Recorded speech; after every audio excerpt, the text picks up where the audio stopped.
Good evening. Here is the world news from BGI TV, Baba Bagede Imo TV.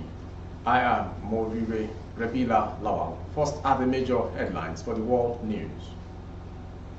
Nigerian First Lady Aisha apologizes to Nigerians over President Buhari's performance in office. 21 million jobs to be created by 2025, Buhari regime. Flood, prepare for looming hunger, Emir of Zazzau tells North. Former IGP wants FG to declare October 20th Freedom Day. 2 injured as gunmen attack college provost convoy in Ebonyi. And on the news again, anxiety in Kano as police arrest man with 357 permanent voters card. A girl jailed for stealing coolers in Ogun. David Mark's son dies in London hospital. And to foreign story, flooding. King Charles III writes Buhari expresses sadness. And on sports, Nigeria's Flamingos beat US, reach first ever semi-finals. Now the news in detail. Nigeria's First Lady Aisha Muhammadu Buhari has tendered an apology to Nigerians over the performance of her husband, President Muhammadu Buhari, and the ruling All Progressive Congress in government. Aisha, however, carefully failed to admit that her husband's administration has been a failure. Aisha made the apology on Friday during an exclusive interview on BBC Pidgin, saying that her reason for the apology to Nigerians is based on the fact that the Buhari's administration might not have performed to the full satisfaction and expectations of Nigerians. In the interview monitored by Sahara reporters, the First Lady said Nigerians had high expectations from the Buhari government, but it is possible that the government fell short of the expectations, hence her apologies. She said the expectation on us was too high. People were expecting so much from us, and maybe after 7 years, we haven't done to their expectations. Only God knows what is in somebody's mind, or as a human being, you cannot say that you're right, or we have done what we should not. The government has really tried, the administration has done their best, but maybe it is still not the best for others. To them, they have done their best, only God knows. So we must apologize to them, to Nigerians, whether we have made up their expectations or not.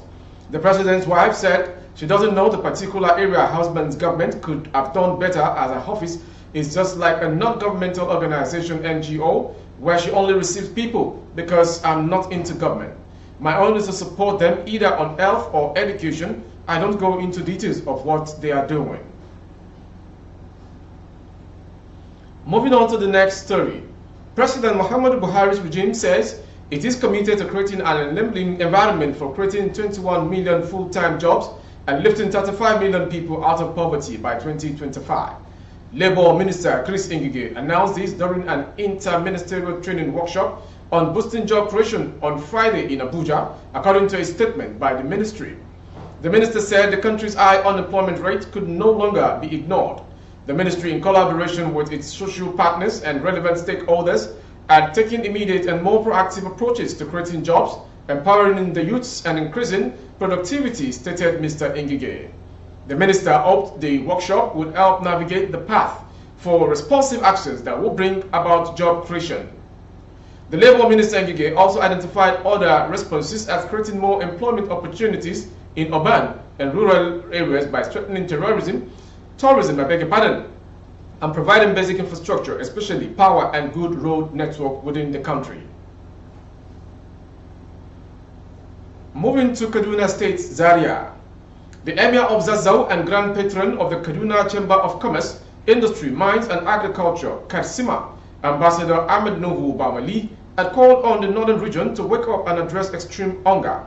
Speaking at the 3rd Katsima Award of Excellence ceremony in Kaduna, the Emir said the region does not need a soothsayer to tell it that hunger crisis is coming and it needs to wake up because agriculture is a mainstay of the economy.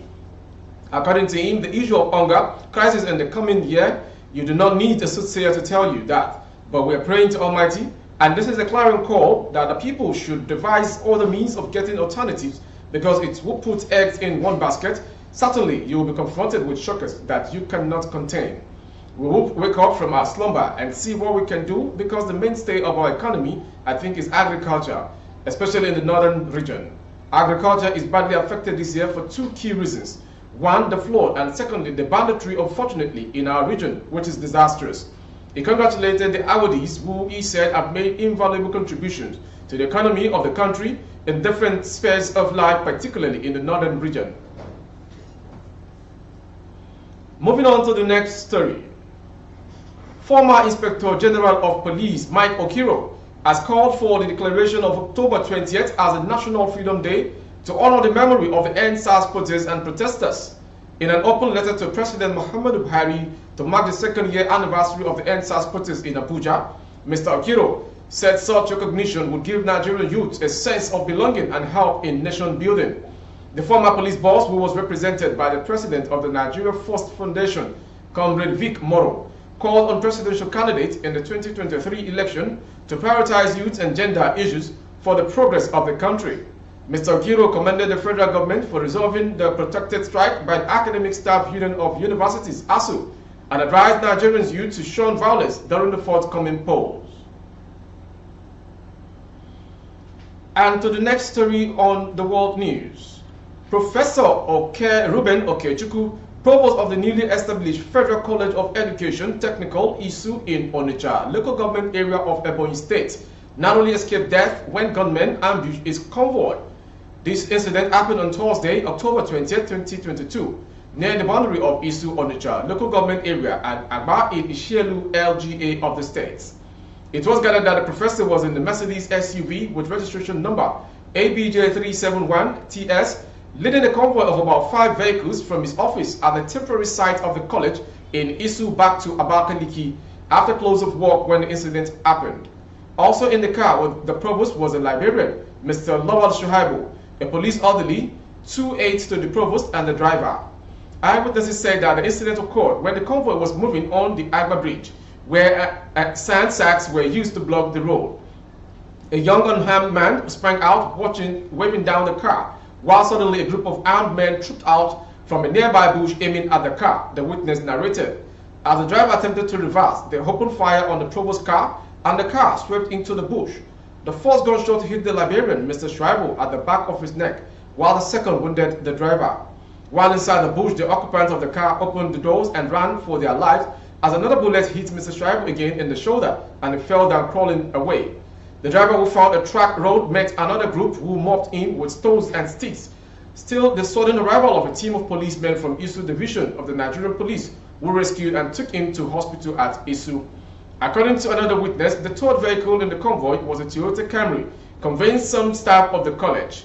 The car drove near the scene and received a gunshot that blew off one of the front tires, but knocked down one of the assailants while reversing to Isu community.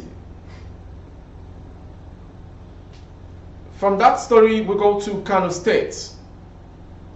Anxiety has gripped the members of the political class in Kano State following the arrest of the chieftain of the All Progressive Congress, Aminu Ali Shana, with 367 suspected permanent voters' cards.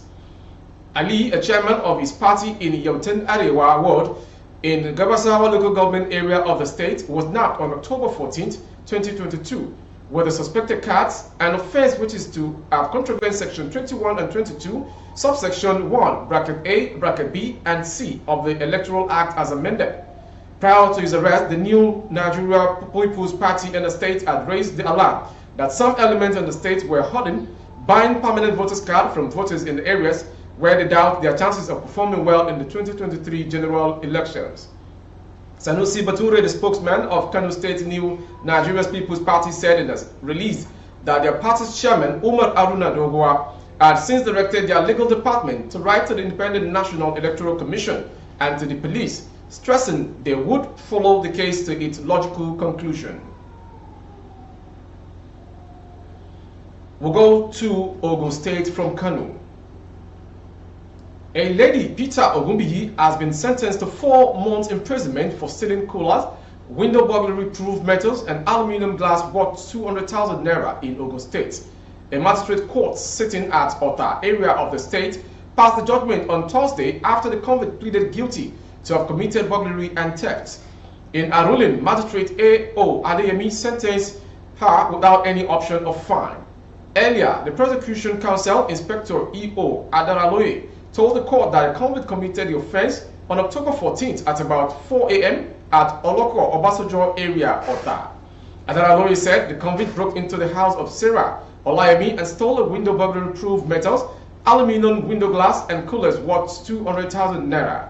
He said that the offenses contravened the provisions of sections 390(9) and 411(2) of the Criminal Code Laws of Ogun State 2006.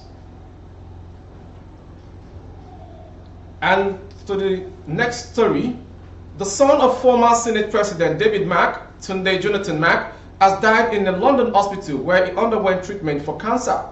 Tunde, who died on Friday morning, was the first son of the former President of the Senate. In a statement, Mr. Paul Mume, special advisor to David Mack, said Tunde was born on October 13, 1971 and attended the Aba Military School, where he obtained his first school leaving certificate. He later proceeded to Bradfield College, Berkshire, UK, for his secondary school education.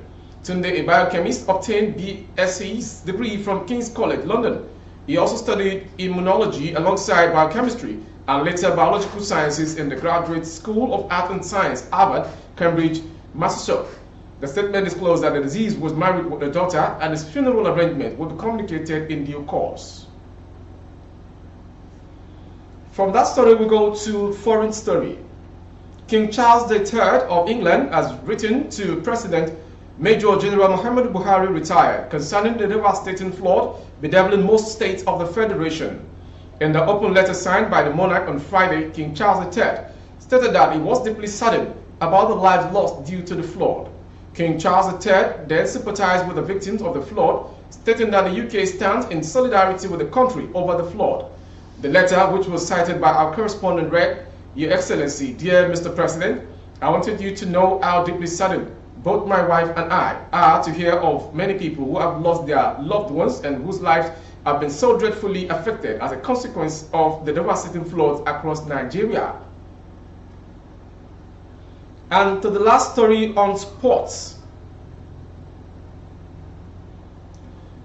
It is a new news coming from the Flamingos camp in India. Nigeria's Flamingos have qualified for the semi-final of the 2022 FIFA Under-17 Women's World Cup in India after beating the US on penalties 4-3 on Friday.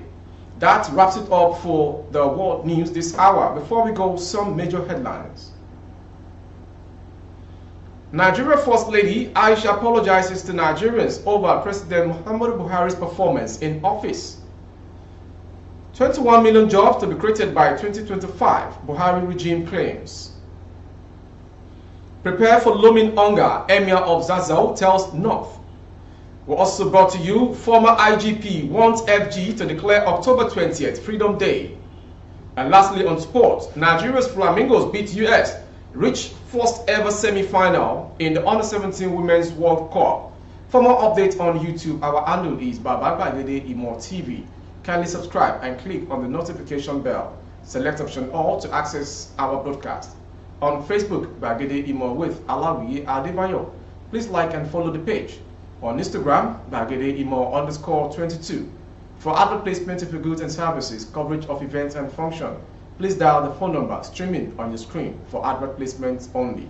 Thank you for watching. I am Morire Rebila Lawa. Good evening. Oh, na, na, na. If you want to know what's going on in city, or you want to listen to the latest news and gist, no stress, oh, just tune to BGI TV. BGI TV, you're one in a million.